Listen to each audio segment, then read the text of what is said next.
Hello everyone and welcome to the Code School. So in this video we have with us Rasal Kumar who just quit Microsoft for Amazon. So इस video में हम उनसे पूछेंगे कि उनका Amazon का interview experience कैसा रहा, क्या क्या चीजें उनसे पूछी गई एंड मोर इम्पोर्टेंटली उन्होंने Microsoft क्यों छोड़ा Amazon के लिए. So let's get started.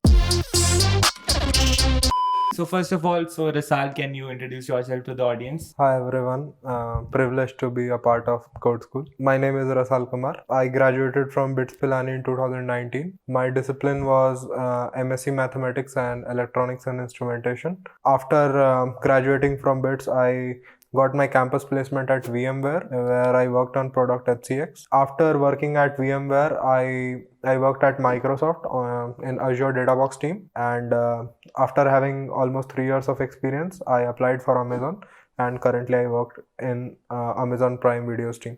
So रसाल, जो फर्स्ट क्वेश्चन है, काफ़ी लोग सुनने के लिए ऐसे एक्साइटेड होंगे कि माइक्रोसॉफ्ट सबकी एक ड्रीम कंपनी होती है. लाइक जब मैं भी कॉलेज में था, मेरा भी एक ड्रीम था कि माइक्रोसॉफ्ट जैसी कंपनी में जाना है. सो आपने माइक्रोसॉफ्ट को क्यों छोड़ा और आप अमेजॉन में क्यों आए? Microsoft was my dream company as well. There is no doubt. The people, the culture of Microsoft, it is excellent. At that point in my career was the opportunity and the work that I wanted to do. I was getting that in Amazon. I also wanted to experience the scale at which Amazon works, which is massive, and hence I then tried for Amazon, and luckily I got placement in Amazon.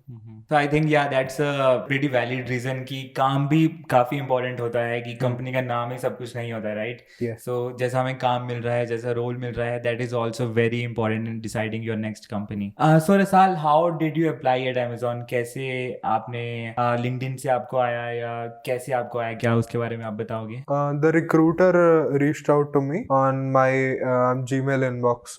I got a direct message from the recruiter. I liked that profile, and hence I applied. उसके बाद क्या होता है, कौन सा round हुआ आपका? Online assessment round होता है जनरली, सो आपका भी वही हुआ क्या? और हुआ तो उसमें क्या पूछा गया आपसे? So online assessment round हुआ मेरा, but online assessment का ऑप्शनल होता है एक phone screening. So I opted for phone screening round because I felt कि ऑनलाइन असेसमेंट में चीटिंग काफ़ी होता है, और फोन स्क्रीनिंग में you get to showcase your knowledge या जो भी आता है. तो I opted for phone screening round. मेरे से एक क्वेश्चन पूछा गया which was related to applying breadth first search in a tree, and I had done that before, so I was able to easily solve it. So for viewers, जो भी रसाल questions के बारे में बात कर रहे हैं, प्रॉब्लम्स के बारे में बात कर रहे हैं, वो उसके लिंक्स आपको नीचे डिस्क्रिप्शन में मिल जाएंगे जो भी पॉसिबल होंगे. So you can check that out. So guys, before moving on with the video, अगर आप भी रसाल की तरह अमेजॉन में सेलेक्ट होना चाहते हो, सो Geeks for Geeks has brought you a great opportunity. So Geeks for Geeks has brought a Jobathon exclusive hiring challenge partnered with Amazon. इस चैलेंज के थ्रू आप किसी भी SD रोल के लिए अप्लाई कर सकते हो. SD1, SD2, SD in test के लिए भी कर सकते हो, SDET रोल के लिए भी कर सकते हो. Depending on your experience and your interest, आप किसी भी रोल के लिए अप्लाई कर सकते हो. एंड इस चैलेंज के लिए रजिस्ट्रेशन बिल्कुल फ्री है. And this event is going to happen on 5th of every month for the next 3 months. And इस चैलेंज में कोडिंग क्वेश्चंस होंगे DSA के, एंड कुछ MCQ क्वेश्चंस भी होंगे. तो जुलाई में ये टेस्ट हो रहा है. 5 जुलाई को रात को 8 बजे से लेके 10:30 तक 2.5 hours का ये टेस्ट होगा. रजिस्ट्रेशन लिंक आपको डिस्क्रिप्शन में मिल जाएगा. जॉब डिस्क्रिप्शन भी आप वहां पे देख सकते हो जाके. एंड इस कॉन्टेस्ट के लिए रजिस्टर करना इज वेरी इजी. आपको बस कॉन्टेस्ट पेज पे जाना है और इस पोर्टल पे साइन अप करना है. अगर आपने नहीं किया हुआ, देन आपको कॉन्टेस्ट पेज पे जाके कुछ अपनी डिटेल्स ऐड करनी है और बस अप्लाई कर देना है. रजिस्टर हो जाएगा ऐसे. एंड इस कॉन्टेस्ट में सिर्फ इंडिविजुअल पार्टिसिपेशन ही अलाउड है. आप ग्रुप्स में पार्टिसिपेट नहीं कर सकते. एंड आप C++, जावा, पाइथन किसी भी लैंग्वेज में कोड कर सकते हो. आपका कोड टेस्ट केसेस के अगेंस्ट रन किया जाएगा. एंड हर रॉन्ग सबमिशन पे 5% पेनल्टी भी है. एंड आप ऑनेस्टी से टेस्ट देना, कुछ प्लेजरिज्म मत करना, क्योंकि सब प्लेजरिज्म डिटेक्टर्स आजकल लोग लगा के रखते हैं. Geeks for Geeks पे लगा के रखेगा, सो वो आपके भले के लिए ही है. एंड आप एक सैंपल Geeks for Geeks पे चैलेंज ले सकते हो ताकि आप फेमिलियर हो जाओ उस कोडिंग एनवायरनमेंट से. सब लिंक्स आपको डिस्क्रिप्शन में मिल जाएंगे. SD1, SD2, SDET, आप किसी भी रोल के लिए अप्लाई कर सकते हो. So don't miss out on this exciting opportunity and let's move on with the video. And Rasal, उसके बाद फिर आपका फर्स्ट राउंड हुआ होगा. सो कितने दिन बाद आपको बताया गया कि आपका फोन स्क्रीनिंग राउंड क्लियर हो गया है? एंड नेक्स्ट राउंड फिर कब हुआ और कैसे हुआ? तो जो मेरा फोन स्क्रीनिंग राउंड था वो 25 फेब को हुआ। उसके बाद आई थिंक 26 फेब या 27 फेब को मेरे को पता चल गया था कि फोन स्क्रीनिंग राउंड क्लियर हो चुका है मेरा। तो हमारा एक रिक्रूटर ने जितने भी कैंडिडेट्स जिनका स्क्रीनिंग राउंड क्लियर हुआ था, चाहे वो ऑनलाइन असेसमेंट हो या फोन स्क्रीनिंग राउंड हो, टोटल 16 कैंडिडेट्स थे और सबका एक प्री ब्रीफ मीटिंग लिया जिसमें डिस्कस किया कि SD2 के इंटरव्यूज में पूछते क्या क्या है। टोटल पूरा स्ट्रक्चर ऑफ इंटरव्यू बताया। तो उस राउंड के बाद सबको एक एक टाइम शेड्यूल दिया गया। तो मेरा 5 मार्च को फर्स्ट राउंड था एक्चुअल इंटरव्यू का, जो कि एक सीनियर इंजीनियर SD3 ने लिया। और उस राउंड में मेरे से वापस से डेटा स्ट्रक्चर और कोडिंग कॉम्पिटेंसीज के क्वेश्चंस पूछे गए। पहला जो मेरा क्वेश्चन था उस राउंड में वो रिलेटेड था flow of information in the tree का, कि ट्री में इंफॉर्मेशन कभी कभी आप चाहते हो कि रूट से लीफ तक जाए, और कभी कभी आप कंप्यूट करना चाहते हो लीफ पर, चाहते हो कि इंफॉर्मेशन लीफ से ऊपर रूट तक जाए।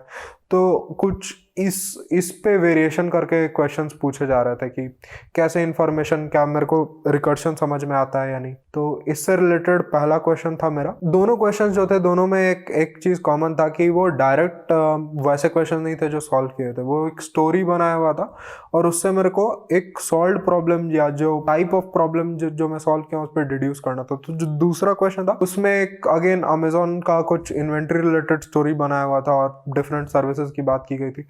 बट वो क्वेश्चन रिड्यूस होता था मर्ज के सॉर्टेड लिस्ट में, जो कि एक प्रायोरिटी क्यू का बहुत फेमस क्वेश्चन है। तो ये मेरा फर्स्ट राउंड का दोनों क्वेश्चंस था। ओके। एंड फिर सेकंड राउंड कब हुआ और उसमें क्या हुआ? जनरली क्या होता है कि आपका जो फर्स्ट राउंड और सेकंड राउंड स्टार्टिंग में शेड्यूल होता है, they are must to happen.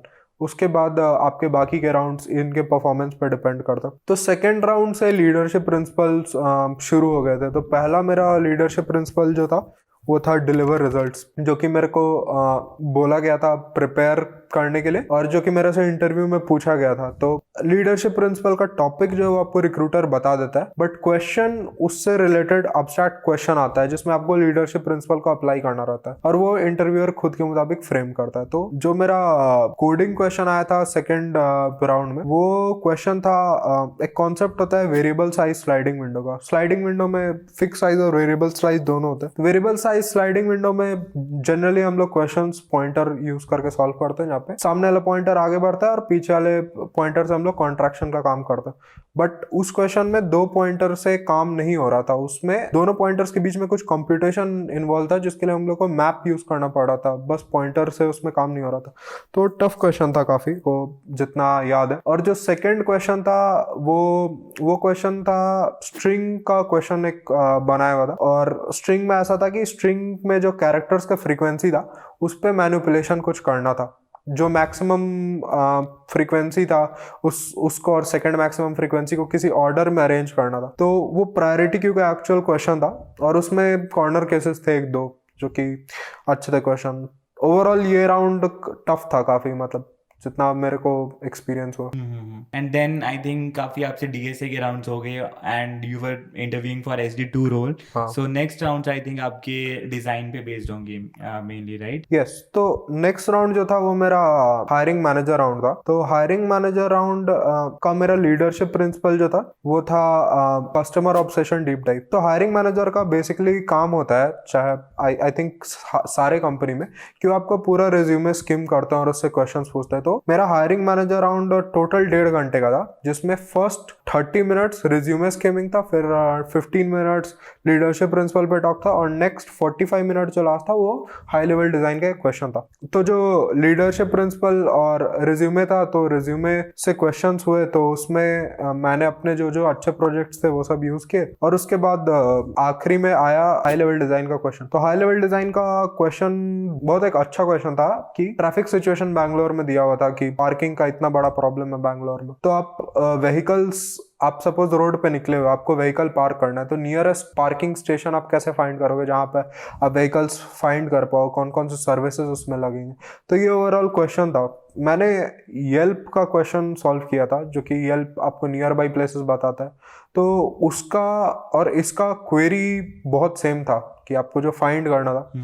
तो मैंने जो अपना सॉल्यूशन था उसको कुछ उसी टाइप का बनाया in terms of databases, but जो आपका QPS और बाकी चीज़ था, जो आपका कितना आपका डेटाबेस का साइज होगा और वो सब इस क्वेश्चन का मतलब अलग था। तो उसको अच्छे से फॉर्मेट में किया, लाइक HLD का फॉर्मेट होता है जिसमें हम आंसर करते हैं functional requirements, non functional requirements, फिर स्केल का बात करते हैं, फिर API का हम लोग बात करते हैं क्या क्या है, उसके बाद हम लोग हाई लेवल डिज़ाइन की बात करते हैं कि हम हाई लेवल डिज़ाइन कैसे बनाएंगे, और फिर मैनेजर आपसे पूछते हैं जो इंटरव्यूअर हैं कि ट्रेड ऑफ्स आप क्या क्या लोगे, ये डेटाबेस क्यों यूज़ कर रहे हो। इसमें जो आपका क्वेरी बनता है वो बनता है कि गिवन अ रेडियस और आपका XY लैटिट्यूड लॉन्गिट्यूड है, कितने सारे आपको मिल रहे हैं पार्किंग स्पॉट्स। तो इसके लिए क्वाड्री एक स्पेशल डेटा स्ट्रक्चर आता है, बट क्वाड्री कैसे डिड्यूस होता है और क्यों यूज होता है वो सब थोड़ा जानना जरूरी था। तो आई थिंक HLD राउंड के लिए प्रिपरेशन थोड़ा टाइम लगता है, मतलब 6-8 महीना आप पढ़ते हो। जो बुक्स हैं HLD के,